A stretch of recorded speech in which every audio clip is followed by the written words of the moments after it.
is criminal gain, emotional displacement, or cultural. Takes away the cultural, doesn't it? Yeah. But that doesn't mean the hood didn't come to you, in which case it made it criminal, right? Yeah. Well, so let's back up and talk about what we're talking about here. Let everybody know. So we have All right, good. Yeah. So good. we have yeah, we have this case, right? Tell them about what it is, what the act of violence is. It's a couple of things. Go ahead. Sure. So it's a Midwestern town, smaller mid city in the Midwest, and a couple 31, 32 years old, married couple. They come out of their apartment late at night. It's like 12:30 a.m. So it's late at night to throw their garbage out, check on their SUV for some reason. We're not sure why, it doesn't say. And they notice some people, or they notice one person. The husband notices one person by their SUV, door open. He goes over to investigate, gets hit in the face, yells for his wife to call the police. He gets stabbed by somebody else, comes around and stabs him too. So there's two assailants. He didn't see him. Stabs him, and then they punch her in the face. She must have come up. We don't really know all the details. They punch her in the face and take off, and they ended up jacking a bunch of stuff, electronic stuff from the SUV. The criminals did. They found at the crime scene, they found a broken bottle with the blood on it. So they figured that's what the criminal stabbed the husband with. They were treated and released, so there weren't any major casualties, but at least physical. And I know a little bit about this area, and that's just what we were talking about. That area, right?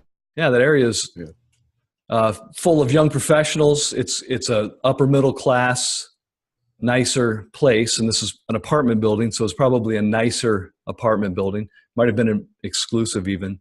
Mm-hmm. So someplace that people go and live after they graduate college and get their first good paying job. Or jobs if they're a couple. Yep. You know the type. So all right, let's take a look at this real quick from a victim perspective. And I think always that's the most important, right? Right. So everybody jumps into that thing about with the tactical thing we should have done and where they failed. And I think first, before you have to do that, the context drives all of that. The context of walking out of your home and somebody's in your car, stop right there. What just hit you?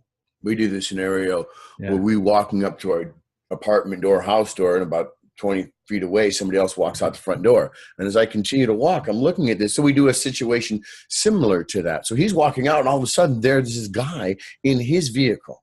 And his wife, he looks at, and so at the moment that happens, already there's an immediate emotional displacement. Already there's an immediate chemical thing happening in the brain where fear and all these options are starting to happen, and data and stuff and nerves. And now he's approaching this guy, and immediately the guy knows gig is up. Yeah?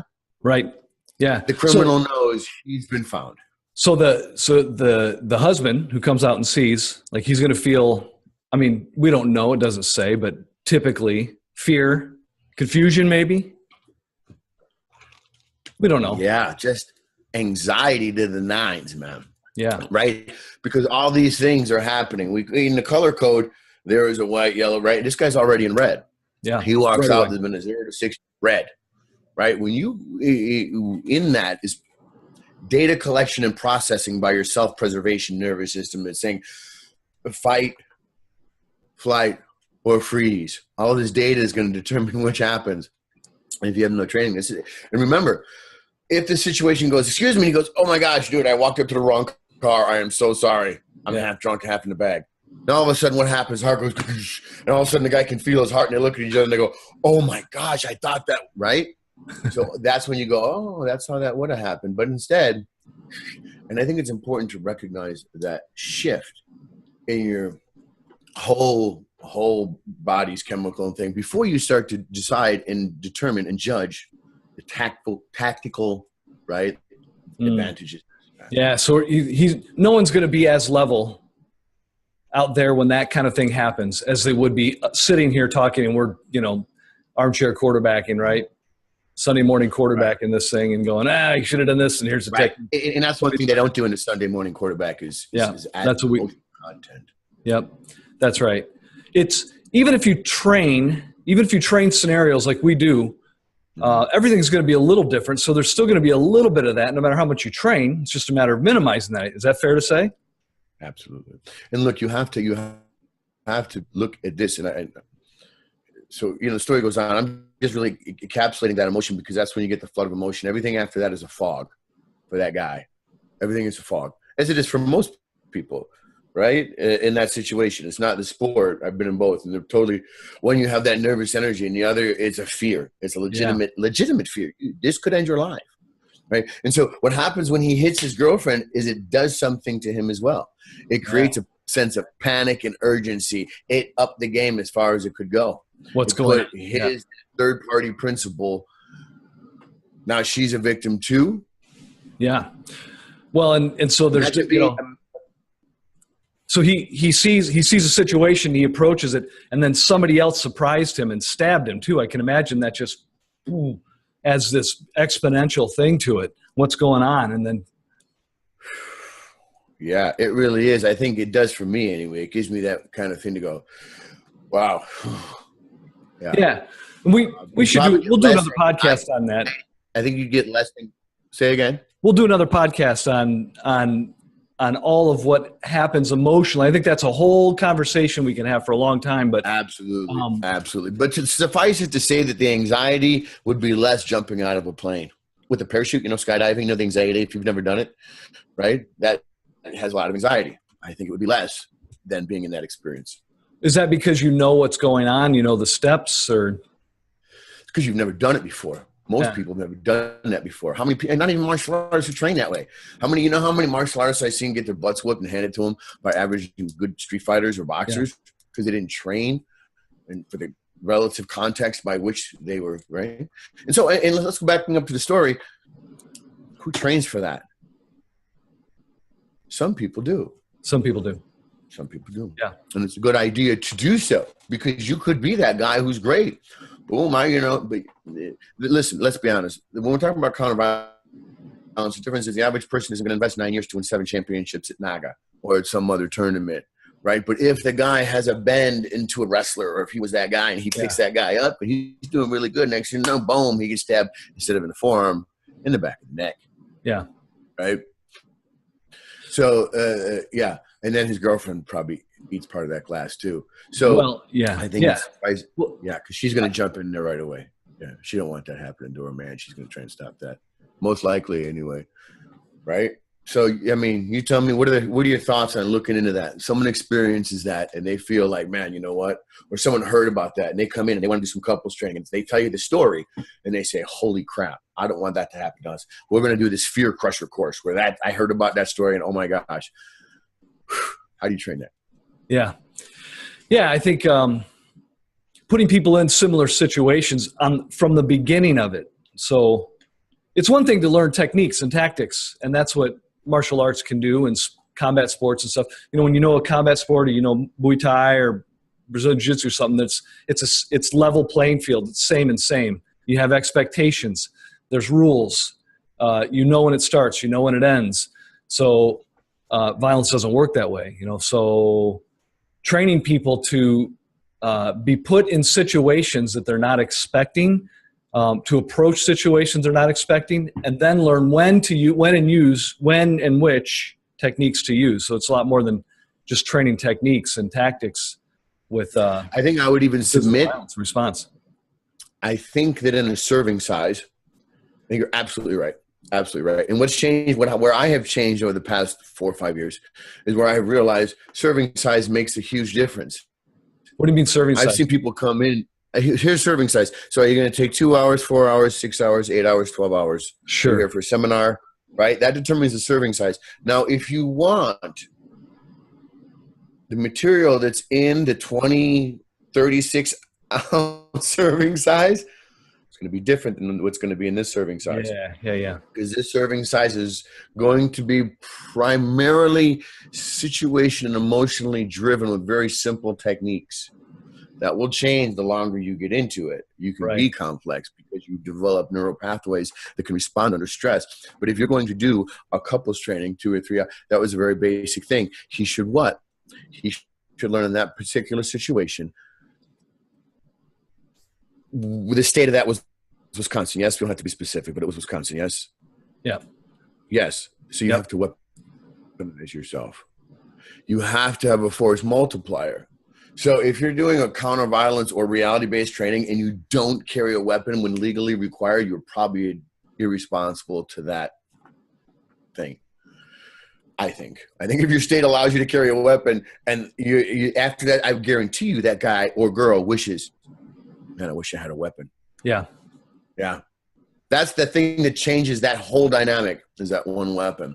So say, well, if I walked up and I could have done a shield and you can, I'm telling you what, you rewrite that whole play when you pull that knife out, walk up to that car, that guy goes. Even the guy with the bottle was there for exactly why he used it. Mm. Found his boy behind on the power curve. Yeah. He stuck that guy. Yeah. And that guy looked up, covered. And after that, it was down, hit his girl. Right? Yeah. He pulls out a weapon before he engages. The fight is a completely different situation. So you make ground on that power curve real fast with a force multiplier like a weapon. Yep. Yep. I don't even getting the the color code tends to skip in real life. It doesn't go like, orange is it's progression. You may see that if you work security, if you're doing an op or something and things are going as planned or something. But in real life, it's just usually orange and red that happen because they're usually in your home. They're usually in transit, road rage, carjacking. Yeah, like we talked about last week. Those things happen right away. They don't, if your color code starts at white, the better you are at predatorial recognition. So the minute this guy sees him on his car, he can put hand on weapon. He doesn't have to draw it or deploy that weapon. But I guarantee you the fact that he's got that, baby, stay right here. Don't come, you know what I mean? So when you train it, even at a modicum inch, the minute you walk up to someone, and you keep the simplicity of it like this, the minute you walk up to your car and somebody's trying to get in your car, stay 10 to 12 feet away and acquire a weapon. You don't have to deploy it, but you have to be ready to deploy it. Yeah. And, have the third party back up, move on as you address the situation. And she could very rarely serve or uniquely serve in that position. It's an optical lookout. Hell, honey, look out! With that guy who came in with that model. Right? We call this kind of shadow training where the spouse hangs out behind the guy as he's fighting. A lot of people will say go to the car, and sometimes that's appropriate. But if I lose sight of her and that one guy goes running for her, I can't help her over there while I'm engaged here. So teaching the distancing and like a safe distance, but you're still close enough to be able to help in that way. Be a lookout, yeah. And I always tell people this, run yourself through the emotional, visual gambit. Do that. Put yourself in that. You're laying on the ground and there's a gas pump and you had to let it go because the guy just hit you, right? So now there's gas pouring on the ground. You're laying on the ground. He's standing on top of you, hitting you. Your wife takes off and you're fighting this guy from the ground. You're behind the power curve. This is how violence works. Yeah. Now start your fight from there, right? And you look to see this guy, he's running for your wife, and all you see is his gun sticking out of the back of his thing, and this guy's trying to hit you, and you're trying to... Now, tell me how you want to train. Tell me how you want to train.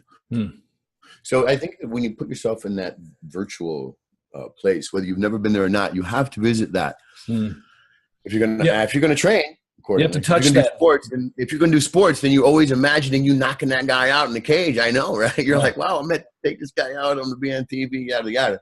And if you're going to train reality combat, you have to train that power curve displacement that's happening within the realm of violence.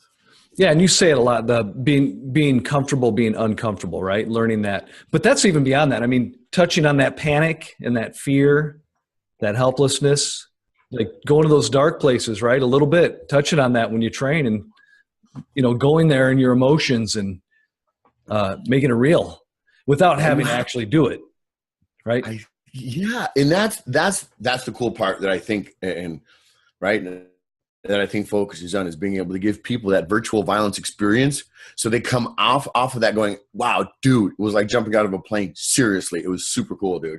Yeah. 8 hours, by the end of it, I was, right? It's an 8-hour blast. You're only but it's going to be good stuff. based on contextual relevance to where he's going to find himself with his wife coming out. And it is going to be like that. That whole, I'm going to bump somebody's shoulder. Here's what you do when someone walks by and bumps your shoulder. I'm sorry, excuse me. I know, right?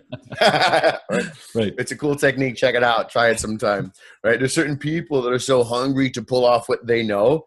They're waiting for someone to ask them what time it is so they can rip their throat off with a blade move or something.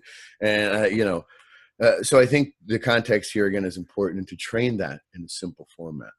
Yeah. So sometimes when I'm training people and two people and their partners, and we're trying to increase that emotional content, and it feels a little silly to them at first, I'm like, you gotta, and then going through like, look, putting them in that place. Here is what you're training for. Giving them an example. Here's what you have to get to that place. And you kind of always see that it just kind of resets it. Like, look, yeah. Huh. Okay. Yeah. What's hard? What's hard is that you never really have a good bad guy. What do you mean? You always have another martial artist doing to you what their martial arts would do right? You never have someone just playing the role of violence. And this isn't because they're deliberately doing it. People just don't know. Right? People just don't know. And that's a good point. I said that before, that look, if you're playing catch with somebody, and you've never seen a curveball, you will not catch it if it's thrown to you. You will not catch it. Yeah. You've never seen it before. And so that's a huge part. So when you're training people this way, or people say, how is this possible? And training is where the key is, kind of like the key to electricity. People don't need to know how it works. They just flip the light on. They don't care. But for people who are interested in going, listen, I want to know that what I'm doing here is going to save my life. Absolutely. Yep. In that dark place and make it fun. So you have to have people who are good at being good, be able to look at their students with that look, push them and choke them and have that thing. And then someone go, I was kidding. Okay. Whew. Right. Especially if you've worked with people who've been victimized in the past. They have a little PTSD thing going on. Right. Yeah. And so being that and then having them comfortable. So now they're desensitized to that and now have seen that. So experience pays off. So most good people aren't like we would in younger age go out and fight, right? I came up in the 90s VUNAC era, man. We banged all the time, and we don't have to do that anymore. We're not that stupid, right? We've kind of gotten smarter. Yeah. Now we can create a training thing that says, man, this is just, it's not hard training. That's what people think it's going to be some fight club. Right. But it's not. So when you're training that couples thing, you have to say, listen, honey, I'm not going to teach you how to kick my butt. I mean, who says that anymore? Come on. Bring your girl in to train. If you love her, bring her in to train. My wife's a killer, man. She's a beast. And she's built like a third grader. Her arms are tiny. My wife's a tiny lady, right? Man, she's crushing it. She's in her 40s. She started when she was in her 40s, right? And so I don't want people to feel left out because that couple right there, I mean, they're changed forever. They're traumatized forever. Now, what do you think a situation like that would have on the relationship? You think it would? Boy, there's lots. I mean, again, tell me he doesn't feel like less of a man. Well, they were treated and released, but so I don't know what he had, if he had scars or whatever, what she had, but boy, there's a lot of emotional stuff. Yeah. Talk about a lot of healing has to happen. And I'm not trying to sound Oprah-like, but but you're right. I didn't even think about that. The trust between those two then, do they still want to live in that place? All this stuff. Yeah, all that stuff goes along with it, man. Now, let's paint the picture the other way real quick. He comes out, weaponizes himself, draws a weapon. Now, understand to our audience, and if you have another option, please, this is an open forum. Put your option on how you would prepare for that in the comments so other people, including us, can benefit from that, right? Yep. So, just don't be a jerk about it. So, how would you, whether it's a weapon, you could come out and you could straight blast one, give you visual on the other, and then attack him. I don't know. Was it snowing? Was there all of these things or come into play? So we can take this option to train a couples program in several different ways that are beneficial to people. But I think to weaponize yourself would be easy. So now let's carry that through this experience, because that's what this podcast is really about, is bringing people the experience of what this is like and the victories in their life they can attain from actually training from something having nothing to do with it. So he draws the weapon, He goes up to the guy, fakes a low shot. He stabs him once in the leg and he runs. Gives him a little jab in the leg and he runs. The dude's like, what are you doing? And he goes after him. All of a sudden, how do you think he looks to his girlfriend now? Yeah, right. Absolutely. Wow. Yeah. Yeah. Yep. Let that sink in for a minute. Yeah. That's right. Right? Wow. Yeah. And his heart's still racing. It's still like this, but there's a sense about him, right? Like after battle, after that. And that's the experience we're giving people through the virtual violence thing. That kind of wow. Right. And so dealing, and again, I like how you do that. You pull these things out from real life situations. These aren't made up. This isn't some dojo talk about what if the guy at the bar at 2 a.m. or somebody bumps your shoulder. No, this is where real life violence happens, and training to save it within its own context is the most important piece of that puzzle. Yeah. And that context is constantly, in sport and martial arts, it's an agreement, right? It's an agreement. We agree to follow these rules and do these things. But violence is not an agreement. They didn't come down to throw their trash out looking for a fight. They didn't agree to it. It happened to them. So a lot of the context is that, it's imposed on you. The context is imposed on you. So what we're learning here is twice as important to train the leading to and follow through. Yeah. Absolutely. Of the technical content to which we learn in our development. Yeah. Yes. And so not just off a push. Like that's a lot of what, us some kind of like macho pushing each other. And then, that's like you said, that's barroom banter for frat boys. Yeah. In some Boston small town somewhere. That has nothing to do with the way people, that's not violence. Some two drunk dudes fighting at 2 a.m. has nothing to do with violence. It has to do with everything but ignorance. So that's a contest, right? That's a sport. Would they both choose? They're both deciding. I can decide not to do that. Right. Yeah. I've worked in some pretty bad areas in my life where those things turn pretty violent and they turn very mass attack because people got boys and they got people with them and they ain't going down like that. This was Frat Boy USA. I don't look at those things as sure. You probably the YouTube probably has hundreds of hours of that, of drunk dudes fighting, drunk rich dudes fighting. I ain't trying to right. What is that? That's pretty. But anyway, addressing that couple issue in a framework of training the situation before. How did I get there? Instead of choosing to go machismo route all the time, it's important to know that being with your wife as a criminal, I know that if you are with somebody who cares about you and loves you, that I know that you're going to capitulate or submit to my demands or let me go because you have her safety in mind. That extra factor, sure. Yes. And that third party creates what in law enforcement they call Hick's Law, creates another variable or consideration I have to deal with in protecting this situation. The third party being my girlfriend, my wife, my significant other, my partner, or whatever, is the fact that you have to,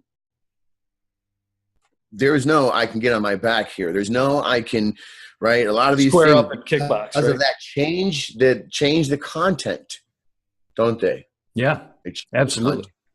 Absolutely. Yeah, that's great stuff. So how you got there. So you should do that. How did you get there? So when we do our drills, that is a great way to do it. Like I said, we did the drills the other day. So you should practice just as much as you do the technique, how you got there, because that will throw you like a cowboy off a horse. That thing, you have to be desensitized to somebody going 0 to 60. Most people would go wham and be freaked out. Yep. You go home here and respond with a neural pathway that has been trained under varying levels of stress. You can do that in hours. You really can't, provided you isolate that attack. And I'll tell you another thing we were working on kind of in the lab this week is that as a criminal, we pinpoint specific things about people and did the same data collection. And that's why we picked them. Mm-hmm. How and where we picked them, combined with what my operating and driving system was, whether it was criminal for personal gain, emotional content, was picked or adjusted based on a lot of those things. Work, home, transit, school, those things that you live your life in, right? where you would find your need to defend yourself is going to be in where you spend, right? Road rage, carjackings happen in transit, right? Home invasions, rape, robbery, happen in the home. Workplace violence happens. Domestic violence happens in the workplace. So when you look at the numbers game, the reality of you walking by some thing or at some place where somebody who didn't know you, you didn't recognize them. Do you understand what that has to be like? So I know people that travel 150 days a year. They put themselves in very precarious, high-risk positions. Right. I even told a guy who delivers pizza, dude, you're in a very high-risk job. You're carrying wads of cash on you, and you're going to strange places all the time, back and forth, up and down collecting the money, putting it back. Someone hits you, it's done. And you're going to wake up with your car gone, your money gone, and have no idea where you're at. Right? And so the context is important. So what were they doing? They were doing recreation or activity. Right? The criminals, I'm going to be honest with you, not that I give criminals credit or whatever they were trying to do, but they came at it smart. They went mass attack. They were weaponized. He chose what? A makeshift weapon. Right? They had the threat disparity going in. Let me take your stuff and I will go. Yep. That was their agreement. That was their negotiation.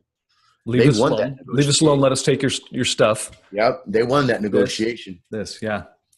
And they volunteered not to hurt them by doing it at what time?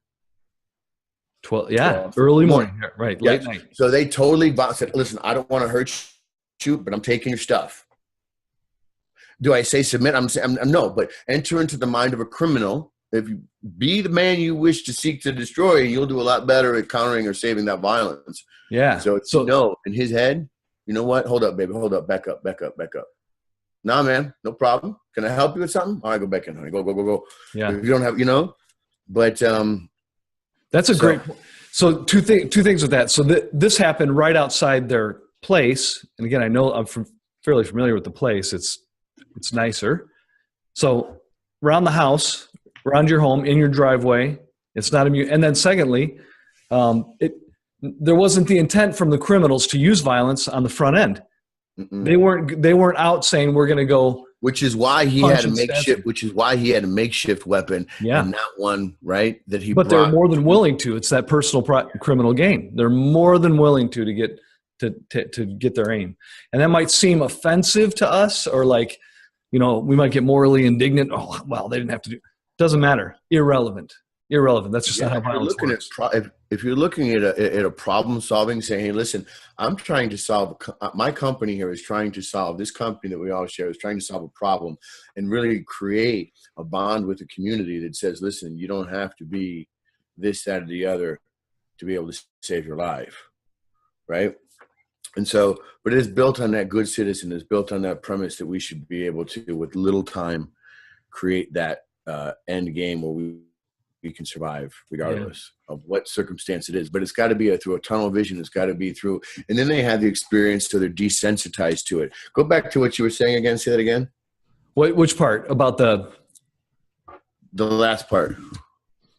I don't remember what I said. What did I say? It was at their place, and it was the criminals they weren't out to commit violence. Yeah, you said it might not offend people, but what you're looking at. Yeah. That's right. The moral indignation. How dare them use violence when they didn't? Yeah. You have to look at it from a strategic point of view. Yeah. Right. That's one thing that I said about the company that we've done, which is why we're at that place, is that we said, listen, man, from a strategic point of view, if you're solving a problem, how else would you do it? You can't invest. There's already emotion that happens in a fight. That's the first thing we start this podcast with. But you can't use those same staggered whatever emotions to base strategy or tactics on. You have to be able to base those strategy and tactics. If you can do that during and with the emotion, right? Absolutely. That's the end question. Did your training facilitate that? Was that option possible under your emotion, with those emotions, or did your emotions contradict your actions? Did it not flow well with them? And so that's the way we start with it. So it's not being indignant. It's just understanding strategy and understanding where emotion plays a part in the actual conflict. But and again, so understand we're not trying to. There's no ever victim blaming. We're not. No doubt. What I meant was us being morally indignant at the criminals to use violence. But of course they do, right? That's the way it's going to go. Well, look at, if you're a criminal, you are obligated to do certain things. Absolutely. And one of those things is to make sure that you get the superior position on the power curve. Absolutely. Which creates threat disparity. Right. So you are responsible to your moral code of violence, that if you're going to rob this person, why the heck would you try to confront them, give them eyewitness power over you, all of those things, perhaps leave DNA. If you could just rob them when they weren't around. Do this, right? Vehicles are that way. I can still make money, not hurt anybody, and let the insurance pay for it. So the criminal has some moral compass or whatever, right? But no. So makes me think a couple things here, and I guess this will be wrapping it up. Train with imagination, right? I should have said that earlier. I was thinking that earlier. Take some imagination to really get that emotional content going, so that you can train that and learn to be comfortable with being uncomfortable. That's the way to train on the front end of an attack or a violence, and on the back end, learning to deal with that emotional content by training with some imagination.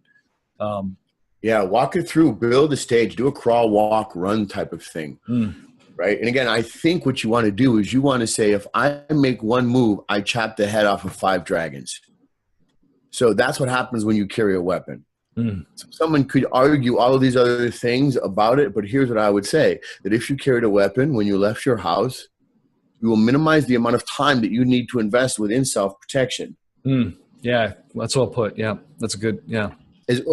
Or simply how to train it. If you have a carry conceal but don't know how to draw your weapon under stress or duress, you are failing yourself. Yep. As a weapon holder, you should not, I mean, even to operate a car, you have to get a license. You have to do certain things, right? Traffic can be stressful, right? We kill people over traffic in this world. So to carry a gun, you just got to know how to shoot and reload. I don't know. I'm pro Second Amendment.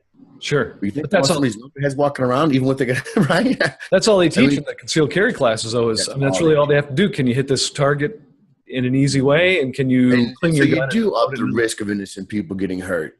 You do run the risk of losing your weapon. One of our courses is solely based on being able to acquire your weapon under stress. The fight to weapon course, weapon acquisition. So yeah, that is so key. I don't care what weapon you use. The stress, just being de-escalated from the stress.